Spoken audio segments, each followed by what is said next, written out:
continuamos con la actuación científica. En este caso os voy a presentar a Sergio Murillo, que para mí es muy fácil porque para empezar es un gran amigo.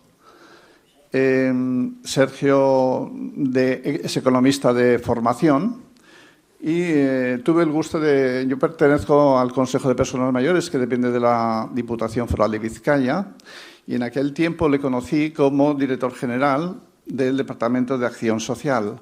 Fue un gran dinamizador del grupo nuestro, de la imagen social de las personas sociales, de la imagen social de las personas mayores, y impulsó en aquel tiempo un gran estudio sobre la discriminación por razón de edad que se discutió en un evento importante en el Palacio Euskalduna, y posteriormente el trabajo que hicimos bajo su supervisión la defendimos en Bruselas, precisamente en un congreso sobre edadismo. Bien, entonces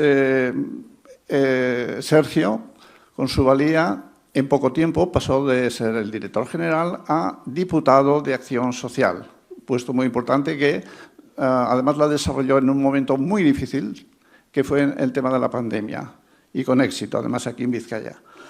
Actualmente, pues ocupa un cargo importante en el grupo IMQ, en el grupo IGURCO, sobre el desarrollo y estrategias para temas de residencias.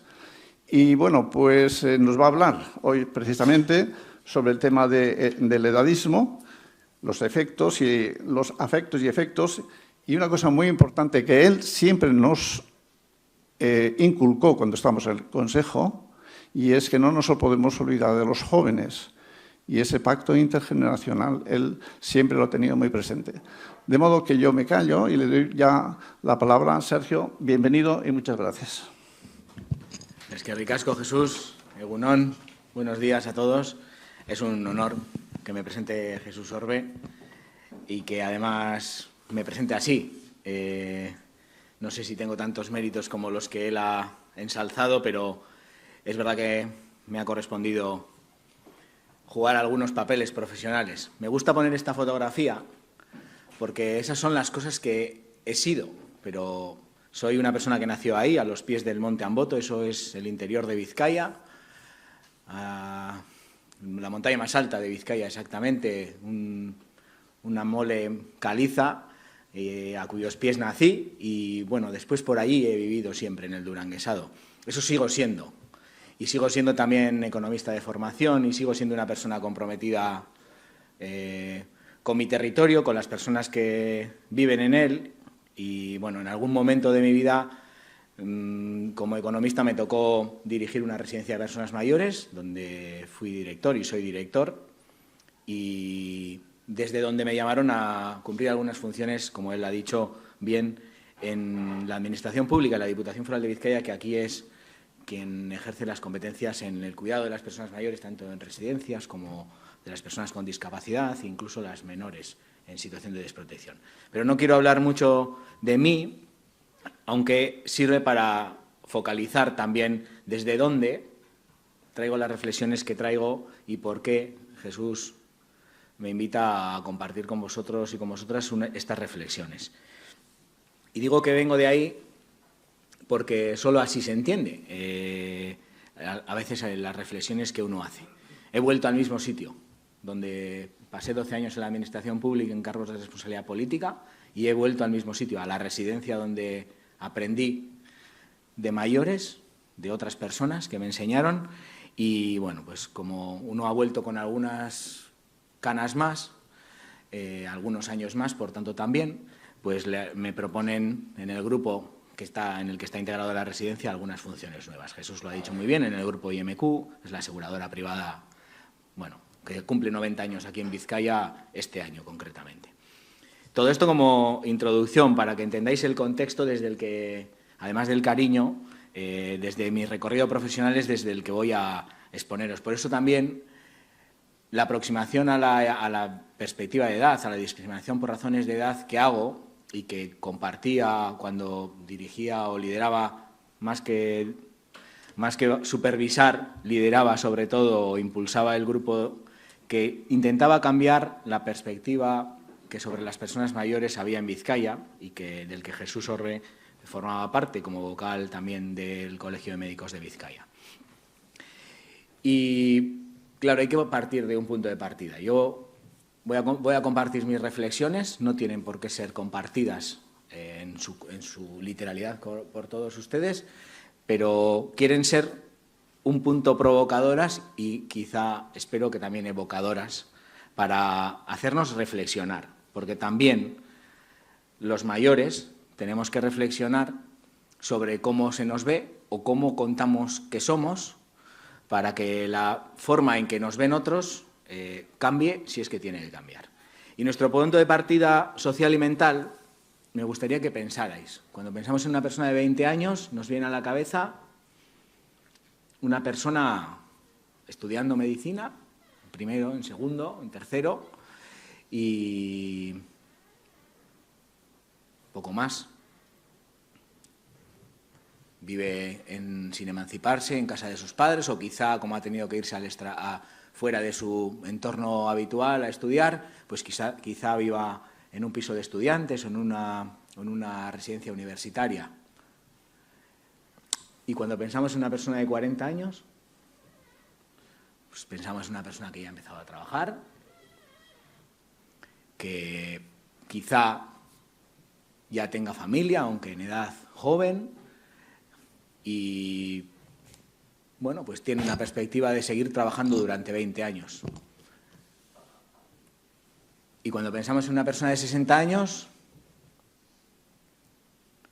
pues pensamos en alguien que lleva un gran recorrido profesional, ha trabajado durante muchos años, sus hijos, hijas, si es que los ha tenido, están emancipados y están ya, bueno, pues comenzando su carrera profesional, está ya mirando de cerca la edad de jubilación.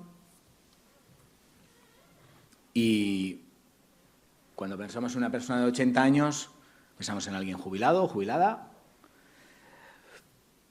que ya ahora no ejerce ninguna profesión y que pues dedica su tiempo libre en función de sus gustos y quizá viaje algo. Bueno,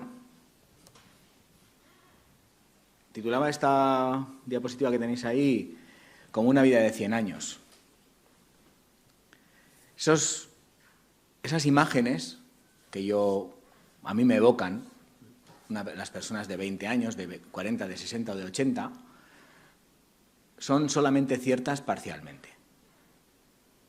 Son solamente ciertas parcialmente, sobre todo desde que en Cruces, en el Hospital Universitario de Cruces, aquí al ladito en Baracaldo, están naciendo niños hoy que cumplirán 100 años casi con toda seguridad.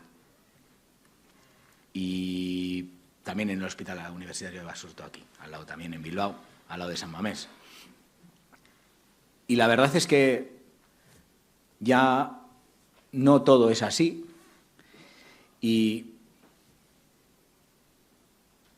Pero partimos, y esto, ¿a qué responde esas imágenes que yo he evocado? No sé si a todos os evocaban la misma imagen cuando os preguntaba por una persona de 20 años, de 40, de 60 o de 80, pero vienen de un esquema mental en el que llamamos tercera edad a las personas que tienen más de 65 años. Supongo que llamaríamos o deberíamos llamar dentro de ese esquema segunda edad a las personas en edad de trabajar y primera edad a las personas en edad de crecer personal y profesionalmente para después trabajar y después en algún momento descansar de ese trabajo. Y este esquema, con esa palabra tercera edad o esa frase tercera edad que utilizamos para identificar, se ha utilizado para identificar a las personas mayores, nos provoca también una conexión automática en que tercera edad es descanso, en que segunda edad es producir y que primera edad es aprender y que nos preparamos para producir y después de producir descansamos porque ya hemos producido y recibimos de la sociedad lo que hemos producido en forma de pensiones, nos lo devuelve la sociedad y cuando éramos unos infantes la sociedad se volcaba en nosotros porque esperaba que produjéramos en algún momento para esa sociedad, que nos daba escolarización, nos daba estudios universitarios. Y hay una visión laborcéntrica del empleo, del trabajo, de esa segunda edad, que en realidad lo imprime todo. Y yo sé que, por eso he empezado diciendo que nací a los pies del Amboto, y eso es neutro en términos de edad y no me condiciona en nada, pero vosotros sois médicos, le ponéis un apellido ahora de jubilados. Claro, porque la identidad en nuestras sociedades la hemos construido en base a nuestra profesión. Y no era solo la profesión, era la función que en la sociedad cumplíamos, porque hasta que tuvimos el MIR superado y teníamos un puesto de trabajo en el hospital o en el ambulatorio, estábamos preparándonos para eso, y después nos hemos jubilado por eso. Y tenemos derecho a una pensión por eso, por haber sido médicos y por haber ejercido por haber producido. Pues esto ya, en una vida de 100 años y en la sociedad actual, empieza a cambiar.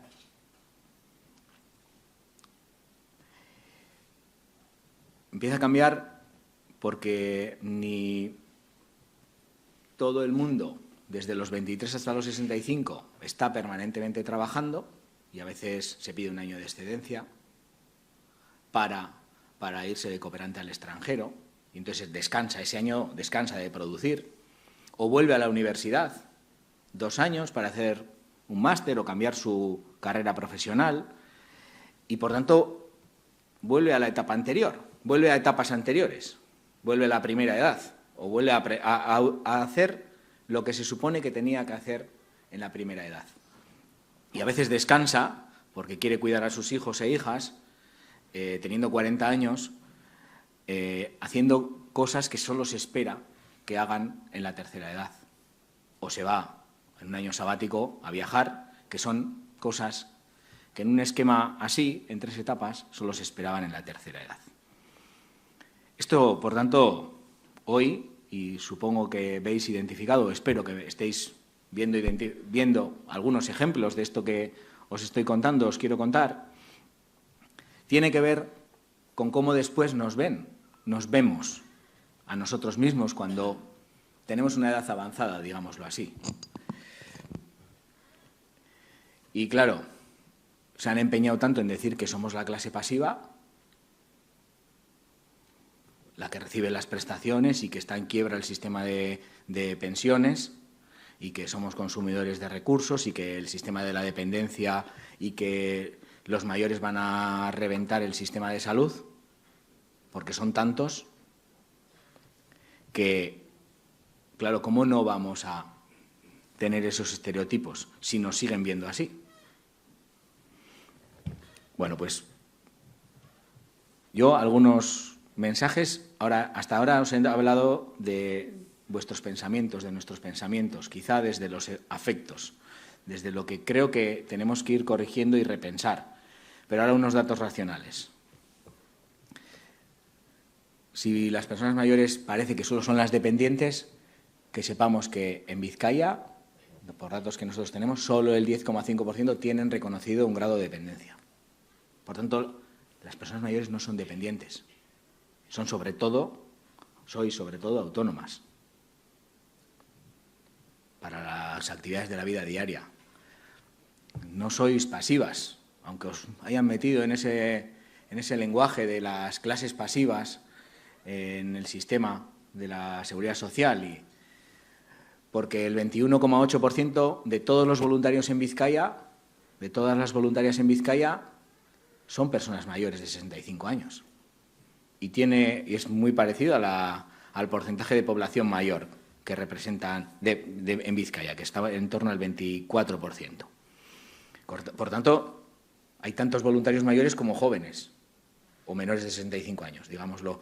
Y además el 43% está involucrado en actividades de carácter social, sean políticas, sindicales, en sus colegios profesionales o en sus asociaciones de barrio o en sus asociaciones según sus gustos y deseos. Y cuando también identificamos a esas personas mayores como teóricas consumidoras de recursos, pues al menos en Vizcaya el 62% hace donaciones también. Por tanto, no solamente consume, sino que aporta, y aporta voluntariamente y aporta extraordinariamente, no solamente lo que le corresponde por impuestos o que le corresponde por las reglas que nos hemos dado, sino voluntariamente realiza donaciones en un 62% de esa población mayor. Bueno, algunos datos para entrar en la razón también de que, ojo, que el esquema de 3 etapas se está cayendo y tenemos que destruirlo porque necesitamos que se destruya para cambiar los estereotipos y cómo nos ven.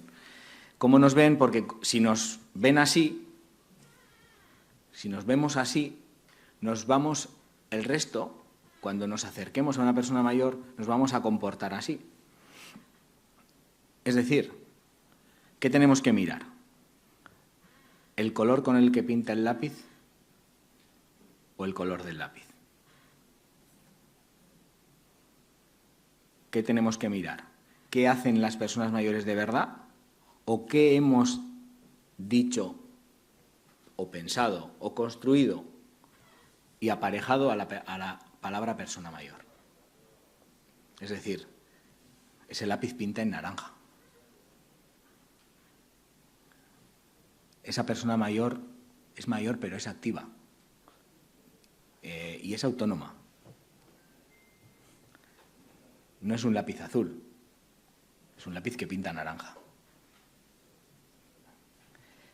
Por tanto, ojo con cómo las dibujamos, cómo las pintamos, porque a veces aparejamos a la palabra persona mayor, aparejamos a esa palabra a un elemento descriptivo cronológico, también un estado.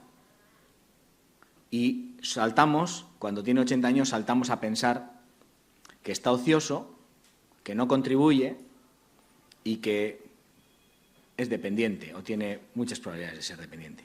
Y esa no es la realidad.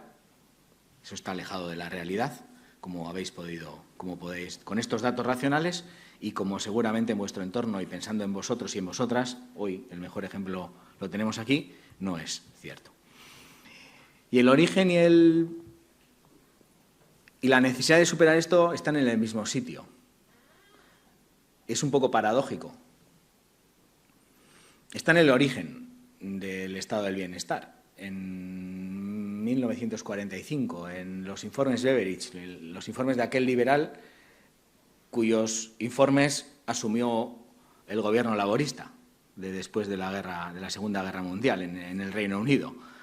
Y construyó, pues eso, que había que construir prestaciones para formar a la gente, el sistema del pilar del estado del bienestar, el sistema educativo, que había que construir otro sistema sanitario para que la gente pudiera seguir yendo a trabajar y tuviera buena salud, y otro para que después descansara y tuviera unos mínimos ingresos para poder descansar sin tener que ir a trabajar, que era el sistema de pensiones. Y eso lo se construye a partir de entonces en Europa y en los diferentes estados, y eso es lo que nos ha llevado a tener 100 años y a pensar que con 65 no hay por qué estar inactivo laboralmente, pero seguro que no significa tener 65 años estar inactivo socialmente.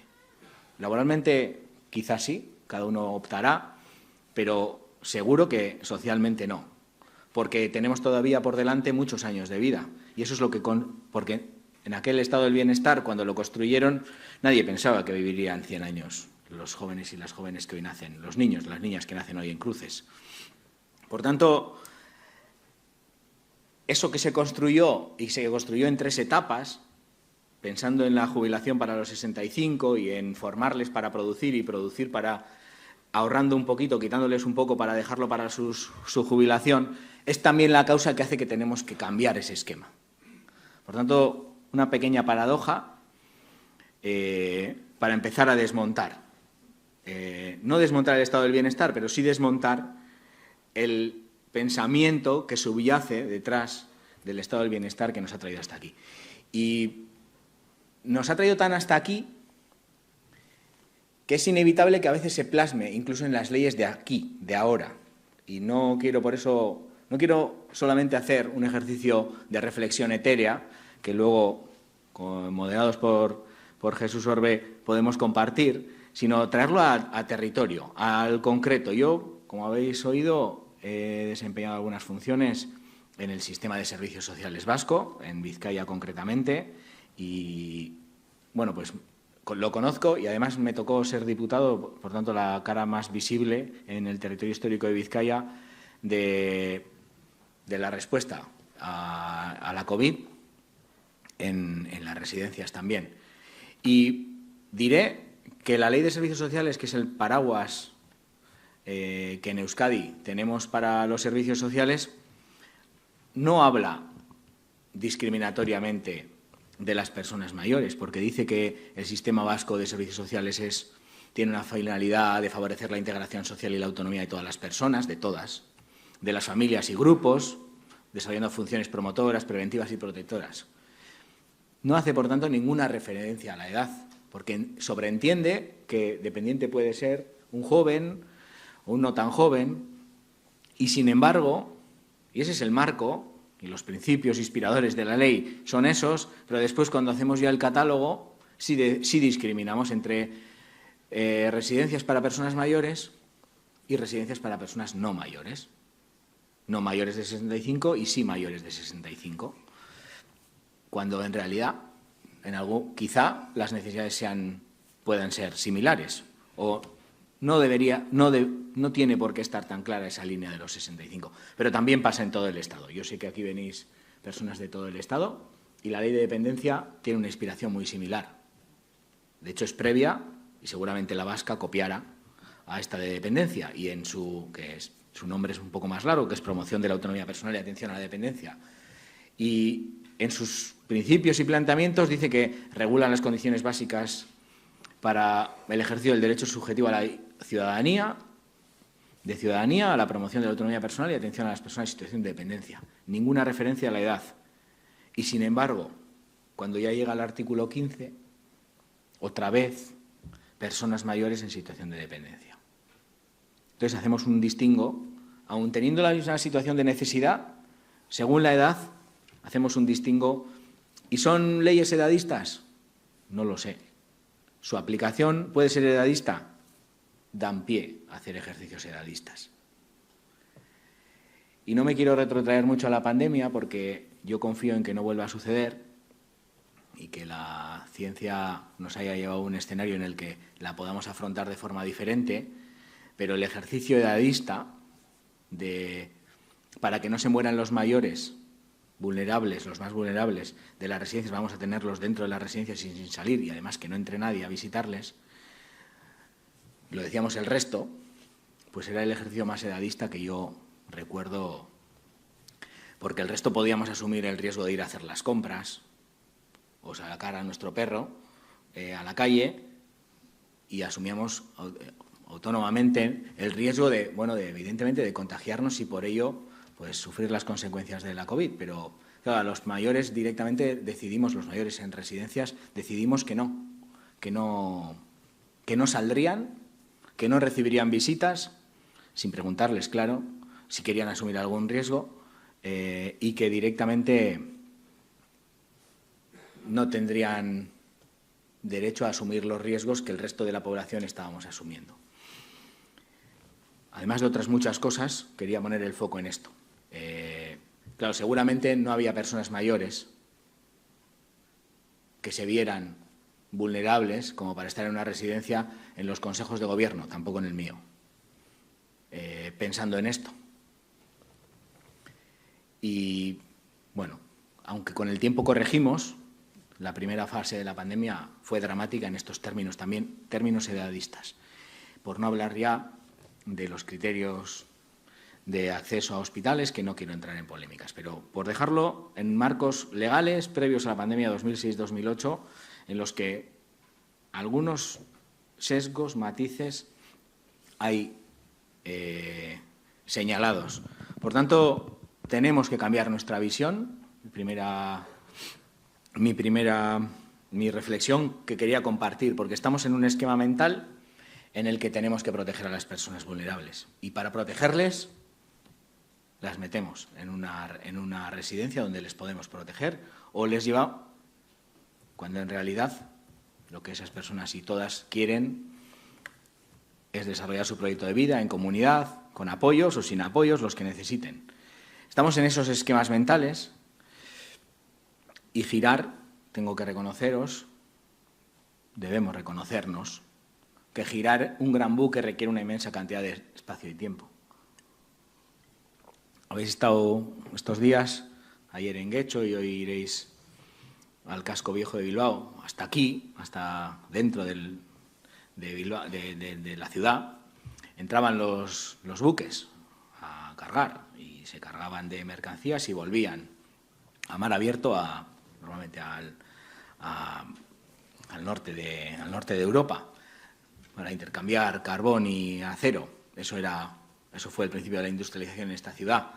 Por la ría es evidente que en la ría no se puede girar un gran buque dentro de la ría, pero navegaban los buques. Para girar el buque hay que salir hasta alta mar, hay que salir de Labra y girar allí. Y también con estos esquemas mentales, con esto que hemos construido durante muchos años, hablaba de 1945, seguramente en el Estado español los grandes avances y pasos de construcción del Estado del Bienestar serían posteriores, los años 70, seguramente, pero algo que se ha construido durante 40 años no se puede cambiar de la noche a la mañana. Y, por tanto, necesitamos espacios, hay que influir en muchos espacios, en muchos lugares, en muchos sistemas, en muchas leyes, en muchas intervenciones y tiempo para ir cambiando, pero también las mentes. Y, por tanto, vuelvo al origen, porque es que todos los sistemas que nos han traído hasta aquí, afortunadamente, son los que, desafortunadamente, nos generan esas casillas y esos estereotipos que nos llevan a perspectivas, visiones edadistas. Y ahora viene la propuesta de construir conjuntamente nuevos marcos, primero mentales, para después construir otros marcos legales. Esto es tan nuevo como que entre el 20 y el 24 tan nuevo y tan de actualidad, como que entre el 20 y el 24 de mayo, hace una semana, estaban en Nueva York, en la sede de Naciones Unidas, hablando sobre si es necesario impulsar una convención, un tratado internacional sobre los derechos de las personas de edad o personas mayores. Y el Grupo Abierto de Envejecimiento ha hecho unas recomendaciones al presidente de Naciones Unidas de este día 24 de mayo, este pasado 24 de mayo, una semana hoy, en la que le propone impulsar una convención. Yo no sé si es edadista o no impulsar una convención concreta sobre las personas mayores y de edad. O es bueno para evitar la discriminación por razón de edad. Pero esta reflexión, esta que estamos haciendo hoy y que también se está haciendo en Naciones Unidas, es de plena actualidad. Yo os hago 3 invitaciones para ir construyendo otros esquemas, otros marcos mentales que nos lleven a otro escenario sin discriminación por razones de edad y de respeto y nueva alianza intergeneracional. El primero es, y esto Jesús me lo diría muchas veces, a veces somos nosotros mismos, personas mayores, quienes cuando ejercemos de una cosa que no se espera, no decimos que somos mayores. Hay una tertulia en la radio pública vasca, en castellano, todos los viernes, en la que van seniors, personas mayores en realidad, 70 años o más. El alcalde Areso, que fue alcalde de Bilbao después de la muerte del alcalde Azcuna, la Ochoa, una persona de la farándula vizcaína. Bueno, son personas de 70, 75 años. Claro, en ningún momento se presentan como mayores, porque están haciendo algo diferente y además se sienten muy activos, son muy activos de hecho. También una escritora, Arantxa Orreta Vizcaya, suele participar en esas... claro, sigue escribiendo. Están activos, están socialmente activos, están contribuyendo. Algunos incluso seguramente se den de alta de autónomos para vender sus libros. Claro, y nunca se presentan, nunca lo hacen, nunca son conscientes. Sí, o aun siéndolo no les gustan los atributos que persona mayor tiene y no se presentan como tales. O llenamos de nuevos atributos, de nuevos contenidos. Persona mayor, o difícilmente vamos a cambiar qué pensamos sobre las personas mayores. Y no son los otros, somos nosotros. Es mi invitación, la invitación que os hago, que les hacía también a las personas mayores que participaban del Consejo de Personas Mayores, porque había un consejo que aconsejaba a personas más jóvenes, a los gobiernos de los territorios. Y, por tanto, tenemos que dar pasos ahí y yo también os invito, como personas mayores, los que estáis aquí en la sala, que os presentéis como tales. No sé si hay que avergonzarse por ser mayor, por cumplir años. Si simplemente es una descripción cronológica. Tengo 66, yo tengo 43.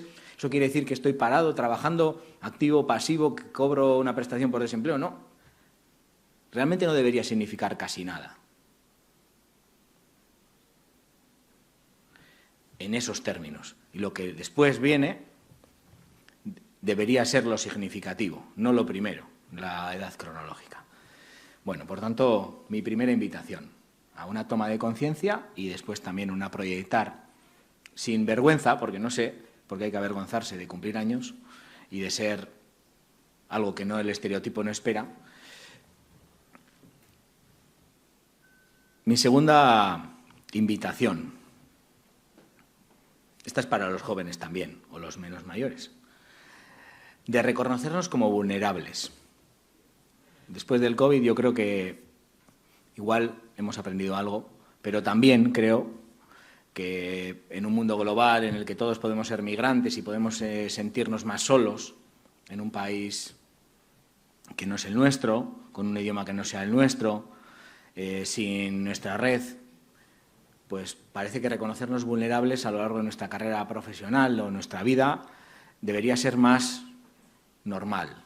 Yo me siento más vulnerable ahora que tengo un hijo y que voy a tener otro, porque necesito más apoyos y a veces una llamada de la guardería me descalabra la vida, me descalabra mi orden y me siento más vulnerable y necesito de otros, de mi pareja, de mi familia, de los sistemas públicos. Me siento más interdependiente y tengo 43 años, no soy mayor. Y supongo que los jóvenes o las jóvenes también se sienten interdependientes o deberían ser conscientes de que son interdependientes, necesitan del sustento de sus padres, madres o del estado del bienestar para seguir desarrollando su vida, su carrera profesional, sus estudios. Por tanto, esta es la segunda invitación y es sin distingo de edad para todos y para todas. Porque a partir de aquí, igual podemos empezar a construir otros mecanismos no específicos para la edad, para producir, para descansar después de producir y para prepararnos para producir, sino otros mecanismos que nos apoyen a lo largo de nuestra vida en diferentes momentos en los que podemos ser vulnerables. Y con esto vuelvo con el barco, vuelvo con el buque, para deciros que no empezamos hoy, pero que tenemos que empezar hoy. Y que la idea es transitar un buen lugar, de un buen lugar. Este es un buen lugar. Hemos llegado a vivir 100 años y la idea es que tenemos que transitar uno mejor, en el que haya menos discriminación por razón de edad y que la edad solamente sea un descriptivo cronológico de cuánto tiempo llevamos sobre el planeta Tierra y no una cuestión de en qué estado o qué se espera que estemos haciendo durante el día cada uno y cada una de nosotros. Y con estas reflexiones, que espero haber provocado en vosotros y en vosotras, ahora me gustaría que, si Jesús quiere, podamos abrir unas reflexiones compartidas. Yo no tengo todas las respuestas, yo solamente he querido provocar quizás las preguntas o las reflexiones o los cuestionamientos desde mi experiencia y desde mi experiencia con otros en esto de la perspectiva de edad. Jesús, gracias otra vez y ahora sí espero vuestras reflexiones para compartirlas. Sí. Bueno, está Alancha y Irune con los micrófonos, entonces van levantando la mano y por turnos. Vale, muy bien. Tenemos allí primero... Soy Fami Bisharat. Quiero hablaros yo sobre este tema porque soy híbrido en cultura y miro de la otra orilla del río, de alguna forma. Entonces puede ser para reflexionar también, tampoco es una doctrina. En realidad las personas tejimos nuestras relaciones sociales y familiares durante toda nuestra vida. De una forma en la otra orilla, con cierta interacción, con cierta conexión, no individualista. Occidente probablemente, que España se ha incorporado más tarde, porque la España que conocí yo llevo muchos años en este país, era también interconectada familiarmente y entonces había mucho más soporte, esta red que acabas de hablar. Entonces yo creo que esto se debería tejer de alguna forma, aunque también tengo que reconoceros que también en la otra orilla, con el desarrollo económico y la entrada de la mujer en la vida laboral, también han cambiado mucho las cosas, porque no hay la señora que esté en casa que aguanta a los abuelos llevan los críos, la abuela hace la... tal. Esto ha ido cambiando, pero solamente os cuento esto simplemente por el individualismo, la diferencia entre un individualismo y un colectivismo en unas sociedades y otras. Gracias.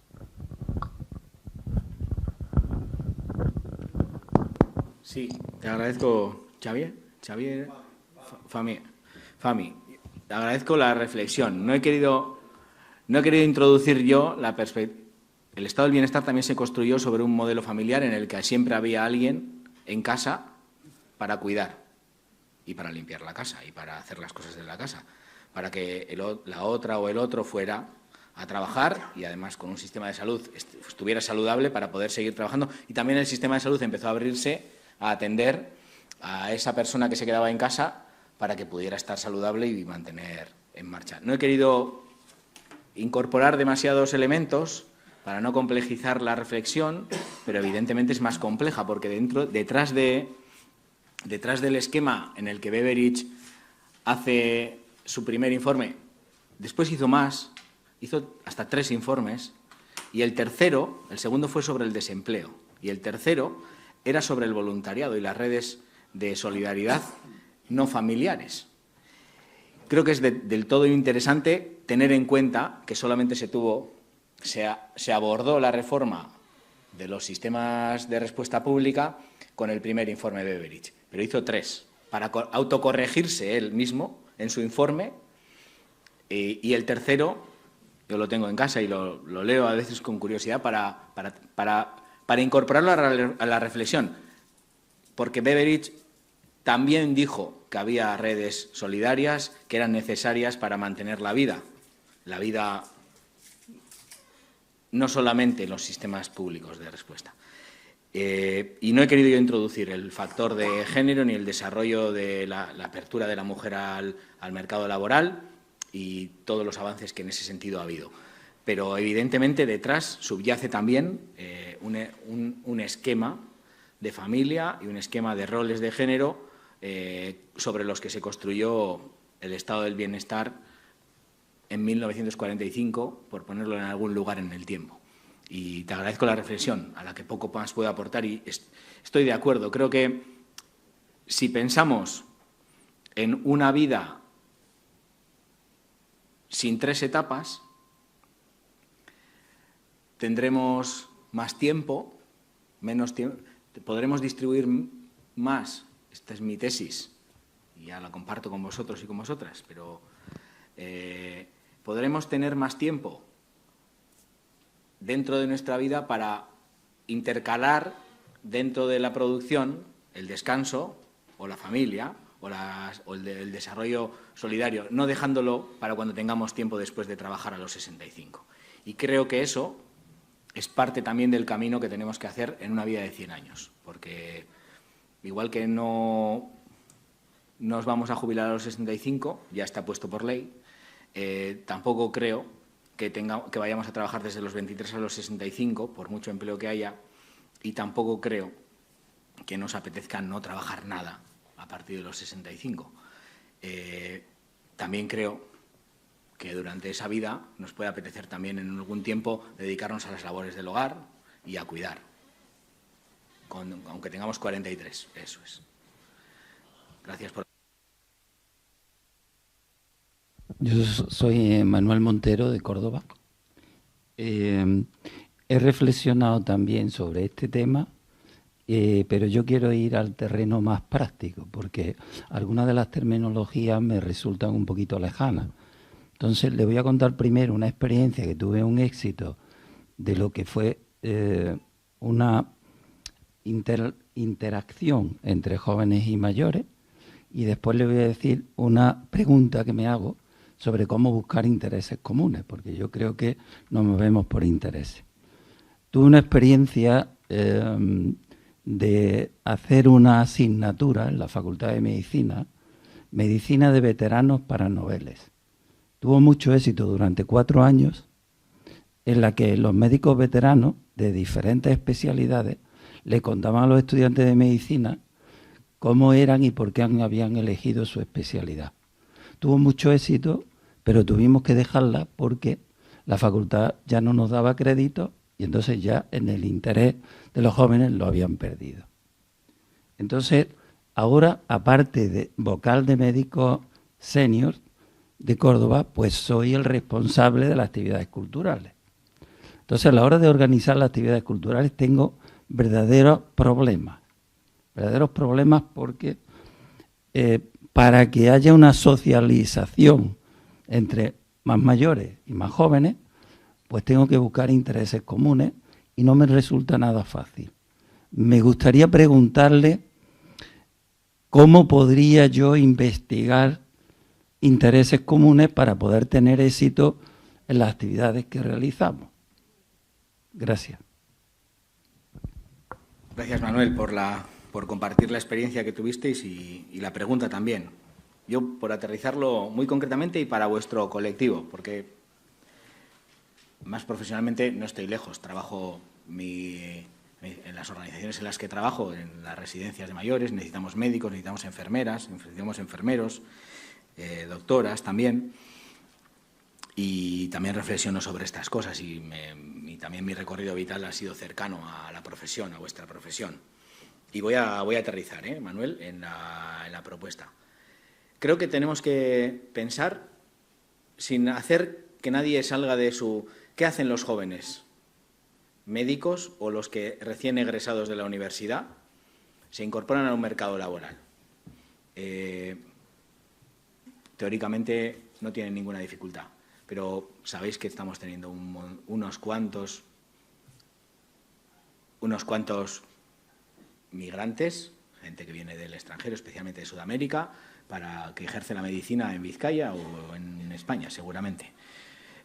Nosotros le hemos propuesto al Colegio de Enfermería y también ahora mismo hago la propuesta al Colegio de Médicos de Vizcaya de lanzar un programa de mentoring de médicos jubilados a médicos que ejercen la medicina aquí, no recién egresados de la universidad, que podría ser, pero quienes vienen del extranjero y que no tienen las claves culturales. Seguramente sepan de medicina y no haya nada que enseñarles. No hay por qué llevarles a la universidad otra vez, pero claves culturales.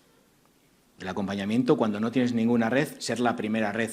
Tener otro compañero, un colega que tiene red y que le puede hacer red, que le puede enseñar los circuitos, porque conocéis perfectamente los circuitos de la sanidad pública, la privada. También, segunda propuesta concreta, en vuestra casa no sé si hay alguna habitación vacía, porque vuestros hijos e hijas se han emancipado. Igual alguna habéis enviudado también. Y tenéis más sitio que nunca. Esos jóvenes están buscando casa, habitación, una habitación concreta, para que se la alquiléis, no se la deis gratis. Pero al mismo tiempo entabléis una conversación intergeneracional. Tenéis algo que ellos necesitan o que otros necesitan. Para generar esos lazos en los que, bueno, evidentemente hay que buscar en sus intereses, también en los vuestros. Y diré, seguramente paliemos la posible soledad que igual no sentís, pero que igual teméis, o teme alguno de vosotros o vosotras, con esas propuestas. Bueno, en tener otra razón para salir, para conectar con nueva gente. La vejez es tiempo de pérdidas, tampoco nos vamos a engañar. Uno pierde algunas facultades, pierde amigos porque fallecen, pierde conexiones con el mundo laboral, pues hay que convertirlo en un momento de ganancias. Ganar nuevas relaciones, ganar nuevas funciones sociales, ganar nuevos vecinos, nuevos convivientes. Yo os invito a que penséis así. Cómo egoístamente yo, que teóricamente estoy en una fase de época de pérdidas, puedo querer ganar, pérdidas en el sentido de pérdida de relaciones, de amigos, de algunas facultades, cómo puedo buscar nuevas relaciones, nuevos amigos, nuevas funciones sociales. Y es egoístamente, hay que pensarlo así. Yo soy economista y Adam Smith, que era un filósofo y especialista en ética, no economista, estableció eso de la mano invisible y básicamente en el fondo decía, pensemos en los intereses de cada uno y juntémosles donde coinciden el interés de uno y del otro. Bueno, no quiero hacer teoría yo de teoría económica, pero porque no es esto, pero en un tiempo de pérdidas buscar nuevas ganancias de lo mismo, de relaciones, de convivientes, de funciones en la sociedad, en el sistema sanitario. Si sois los mentores de una persona extranjera que no controla las reglas, no sabe moverse, estáis ganando una función también. Estáis haciendo mejor el sistema sanitario sin ejercer. Bueno, mi invitación, Manuel, ya que has dicho muy concreto, reflexiones que tengo algo hechas y que tenemos que ir materializando y que podemos ir materializando. Y mi invitación a caminar. No son ni las mejores ni las únicas, seguramente, y tienen sus retos. Meto a alguien en casa, bueno, yo sé que esto tiene una conversación más larga, Manuel, encantado de tenerla, pero pensad en esos términos. En un tiempo de pérdidas, ¿cómo gano? A convertirlo en tiempo de ganancias, sin esperar a que es verdad que el tiempo hará que tengáis pérdidas, pero que todos tendremos pérdidas, pero convirtámoslo en tiempo de ganancias. Y disculpad si me alargo, Manuel, pero gracias. Manuel Sanz, de Barcelona. Yo primero quiero agradecerle el tema, es un tema realmente muy importante. Yo me siento tremendamente orgulloso de sumar cada año un año encima, pero tremendamente orgulloso.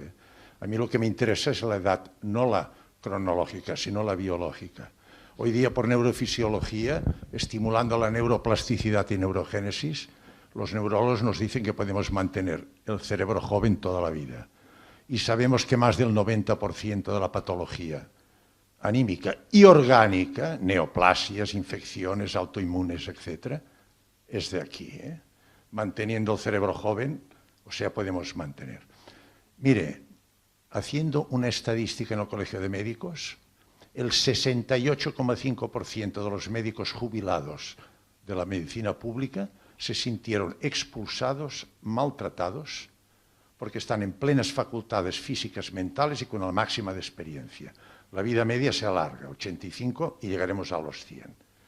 Entonces ha aparecido ya la figura del médico senior. Se están haciendo contratos y se alarga el periodo laboral.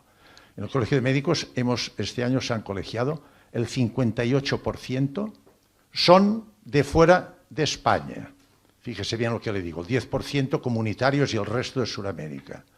Nos faltan médicos de una manera tremenda. El médico quiere trabajar, tiene capacidad intelectiva, profesional y una experiencia tremenda. Y esto se puede mantener. Allí estamos ya hablando de un término que es la economía plateada, de los que tenemos el pelo blanco.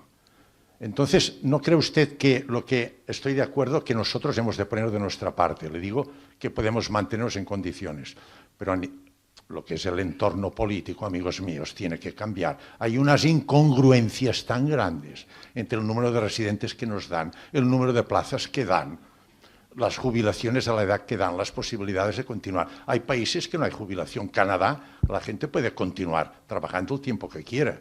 Y en Cataluña empieza ya, la plaza está perfectamente administrativamente aceptada. O sea que creo que hemos de nosotros adaptarnos y con orgullo ponernos años encima, que para mí es un orgullo extraordinario y tengo muchos.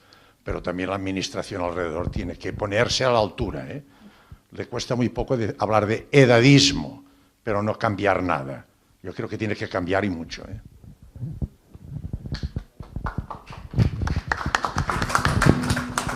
No puedo, Manuel, gracias por la...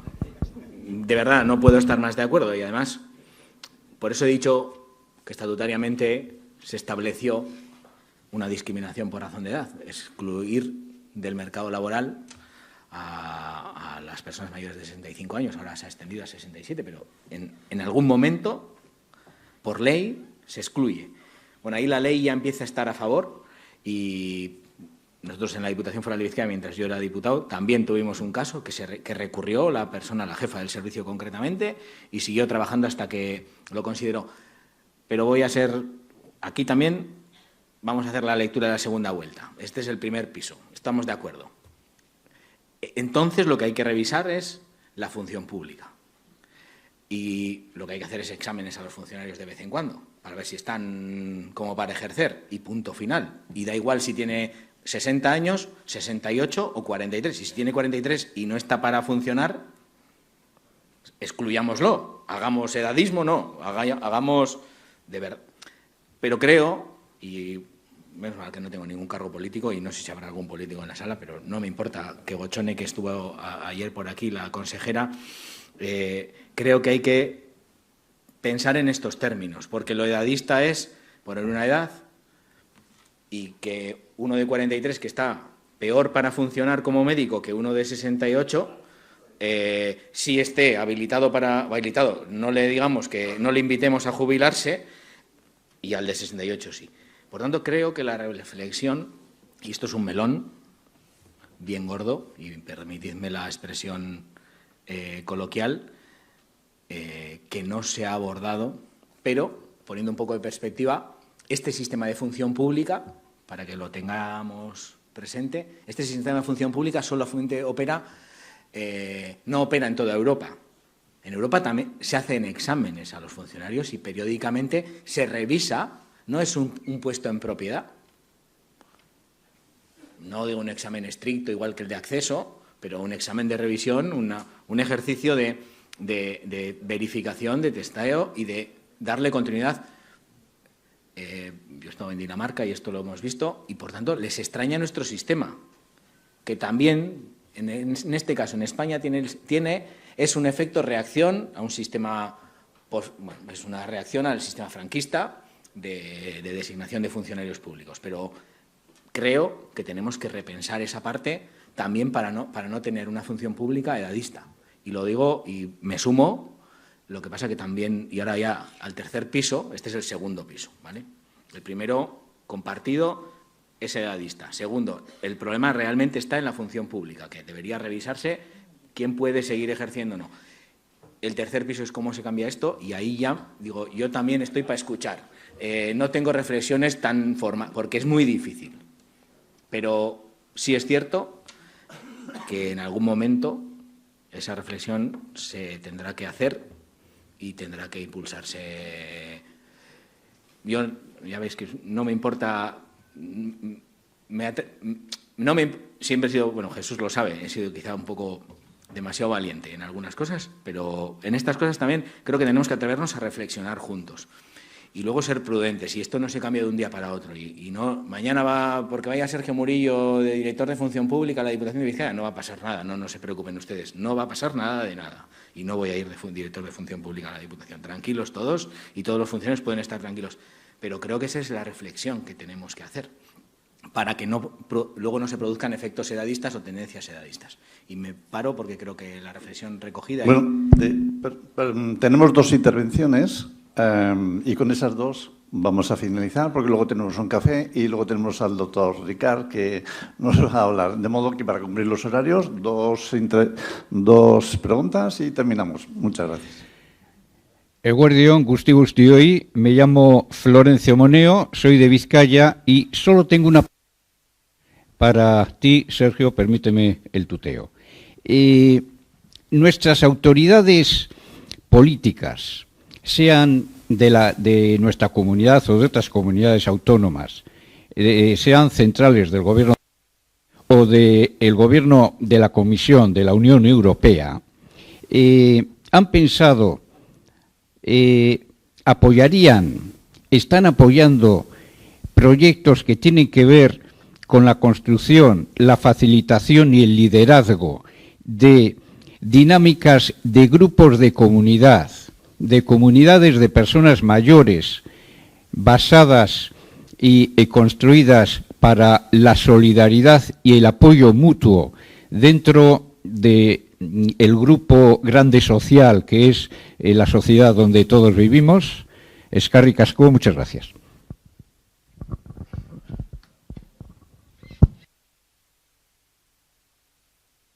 Eskerrik asko, Florencio.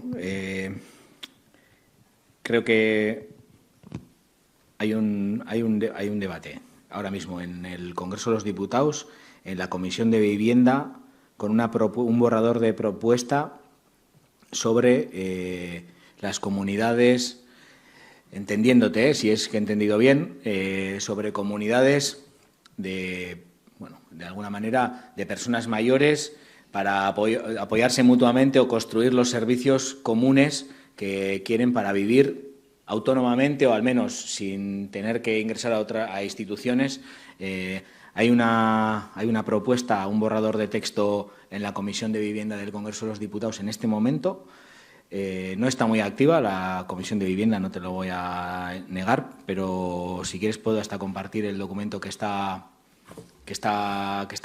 trabajándose o que se ha llevado allí para ello, que deberá después tener un reflejo. La Ley de Vivienda estatal está ya impulsada, aunque recurrida por las administraciones vascas, pero deberá tener un reflejo después en las leyes de las comunidades autónomas, de las diferentes comunidades autónomas. Y en Bruselas, por decirte el último apunte, el Partido Socialista Europeo lleva, no soy yo sospechoso de nada, de tendencioso de ser del Partido Socialista, pero da igual, lleva una propuesta concreta de una posición sobre para promover dentro de la Comisión en el siguiente periodo legislativo del Parlamento Europeo un debate sobre las viviendas compartidas o los alojamientos compartidos de personas mayores. A mí me pidieron alguna aportación como experto y la hice. También tengo el texto, lo debatieron en Portugal en abril para llevarlo a partir de la constitución de la comisión a partir de septiembre. Encantado, Florencio, de compartir esos materiales. Creo que haría una aportación a ese imaginario de que las propias personas mayores son capaces entre sí de darse soporte y tener autonomía. Perdón. Hola, muy buenas. Hola, buenas. ¿Quién habla? Soy yo, ¿no? Vale. Si se mide la calidad de una alocución por el número de participaciones una vez que se ha terminado, bueno, pues eso indica que el tema es muy interesante. Yo soy Antonio Alonso, vengo de Málaga, aunque soy de Granada, y quiero bajar un poquito al terreno de lo práctico para terminar, me parece, ya con las participaciones. En una ocasión, porque es mucho más fácil medir la edad que medir las capacidades. Y eso está infiltrado en toda la sociedad. Y voy a poner un ejemplo práctico. En una ocasión voy a renovarme el carnet de conducir. y me ponen los octotipos, un ojo, 1,10, es decir, 110%, y el otro ojo, 100. Es decir, visión absolutamente perfecta. Y me dice, pues, por lo cierto, no le puedo dar carnet nada más que para 2 años. Hombre, ¿cómo vas a hacer eso? No, mire, es que el 20% de los accidentes son responsables personas mayores. Digo, joder, me lo pones a huevo, concentra tu actividad en el 80% restante y déjanos a los viejos tranquilos, que somos responsables del 20% nada más. Bueno, pues allí una agarrada hasta que ya... Te digo, tú eres médico, ¿no? Sí, pues yo también soy médico. Y tú sabes perfectamente, un conductor de autobús que lleva muchas vidas a su cargo, tú tienes que darle un carnet para 5 años cuando la visión del ojo mejor es 0,4. Y con un 40%, carnet para 5 años. Bueno, yo sé que mis compañeros no han sido capaces de dar una solución, yo la voy a dar. Le dije, o me da el carnet para 5 años o me voy a otro sitio. Y la pela es la pela. Salí con el carnet para 5 años.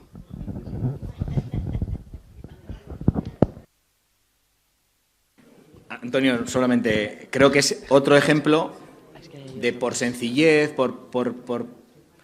se utiliza un criterio edadista para el tiempo de renovación del carnet, cuando en realidad no son los factores determinantes de la accidentalidad. Y no me alargo más, pero igual que en las leyes de dependencia y de servicios sociales de Euskadi, creo que tenemos ejemplos por doquier como ese. Gracias. Soy Daniel Solano y, en primer lugar, quiero felicitar al ponente por los consejos que mayoritariamente estamos de acuerdo. Anti-edadismo.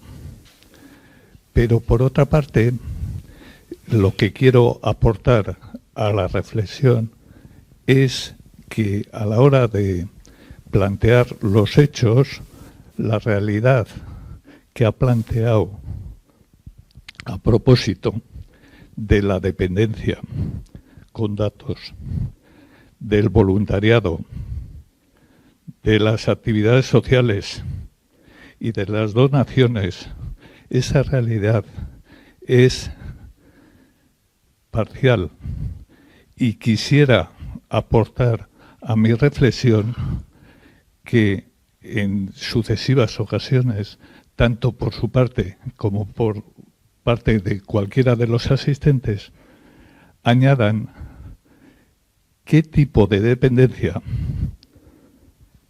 qué tipo de voluntariado, qué tipo de actividades sociales y qué tipo de donaciones nos dejan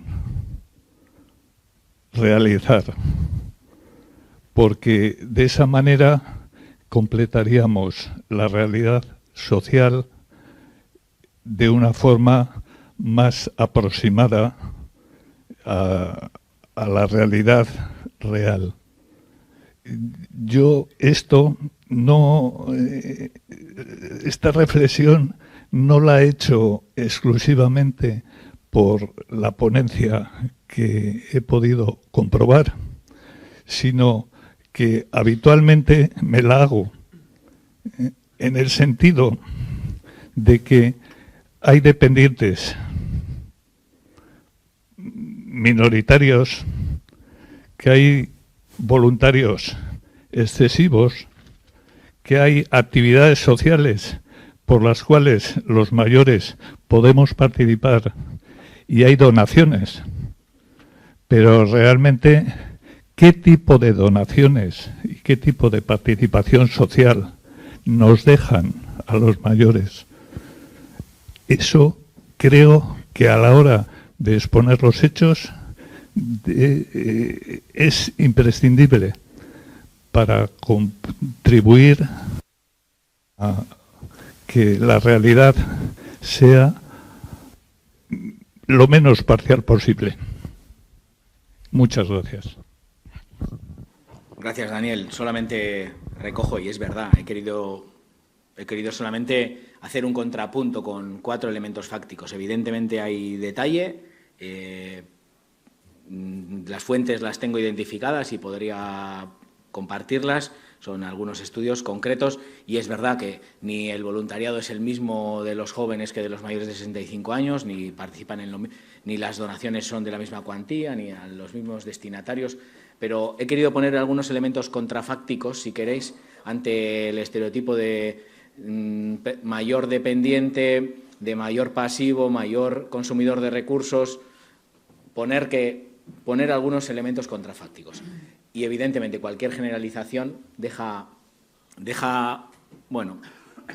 lugar a matizaciones que harían mucho más claro, mucho más precisa mi exposición. Tengo los datos y bueno, aquí los organizadores, parte de mi ponencia está redactada en forma de texto y también incluso con enlaces a las fuentes